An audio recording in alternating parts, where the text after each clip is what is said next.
Hello everybody and welcome back to Bricksmith Station. Today is part 10 of the display build, and before we get into that, we're first going to look at a little sub build that's also going to be included as part of our display. Followers from my Instagram may recognise my modular engine shed, which we first featured at last year's Plymouth Brick Festival. Well, this year we're aiming to make it even bigger, so I need to build a new mid-section for the right hand side. So here we go, I've got all the parts from my own inventory, some Bricklink orders and also a Lego.com order that arrived today. So I'm going to do a speed build on this. It took me about an hour and a half, but it should be condensed down into a few seconds for you.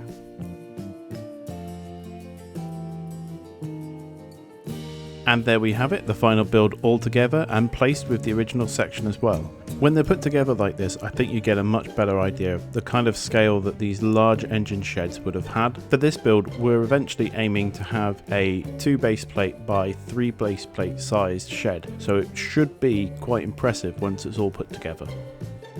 Moving back over to Bricksmith Station now, I want to take care of some of the area that's going to be at the front of the display. I'm removing the crossover so that I can do a quick simulation on what space is going to be available. I've got 3 half base plates which need to be filled, and my immediate idea was to use up some golf course items which I'd made previously but hadn't actually had a proper home to go into.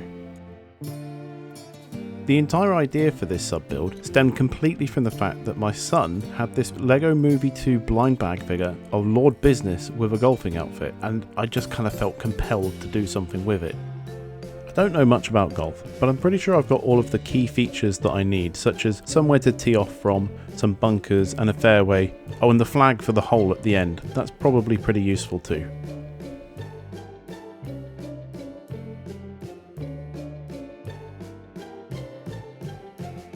Putting it in place, I'm really happy with how it looks. It's managed to fill this empty space and hopefully shouldn't be too densely packed that little wandering hands at the show can't steal anything. Done! Fixed it! I'm going golf! President business, you have to stay and help us! Anyway, back to the station building. I'm adding some bike racks because I think that they're going to be the sort of thing that you would find at a station. What I really learnt from this was how bad I am at balancing bicycles into fencing. And once in place, I'm sure you'll agree that it's looking pretty good. While sorting through some parts earlier on, I noticed that I have these feathers, which are from minifigure hats, and it kind of occurred to me that these would work quite nicely as smoke. Not so much for the chimney of a train, but for these houses I think that they should look pretty good. And lastly for today, while making some Bricklink orders for my upcoming county class build, I noticed that the Bricklink seller had some extra chickens, so I thought I'd order some more and spread them throughout the allotment. That's everything for this week. If you want to see what my 3800 class is going to look like, then check out my Instagram where I've put up a render of what I have currently in Bricklink Studio.